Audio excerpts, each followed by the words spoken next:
पार्थ रामचंदाणी जे खुद पंहिंजे मगज सां पोयम लिखियो आहे उहो पंहिंजे साम्हूं अॼु पेश करनि उन्हनि लाइ करे थोड़ी ख़ासि तालियूं हुजणियूं खपनि।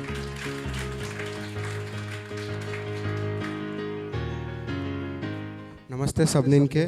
मां हिकु कविता तो ॿुधायां जिन जी रचना मां कई आहे। कविता जो नालो आहे अकेलोपन। अकेलाई में ज़िंदगी ॾाढी ख़राब लॻंदी आहे। ख़्याल ईंदो आहे सॼी दुनिया जी दुहाई असांखे ई मिलंदी आहे। छो हर वक़्तु खुदा कई तुंहिंजी खुदाई, बिन मतलब असां सही तुंहिंजी जुदाई। खुशियनि जे इंतज़ार में ज़िंदगी हुई सजाई, पर अॼु ताईं असांजे चेहरे ते खिल न आई। हूअं त ॾाढी शिकायत आहे खुदा तोसां, पर हिन करे चुपायूं छो त तो जेतिरो ॾिनो आहे ओतिरो बि घटि कोन्हे।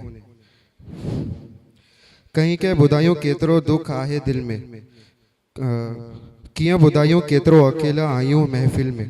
हुन खुदा ज़िंदगीअ में गम न घटायो, असां बि अखियों के नम न कयो।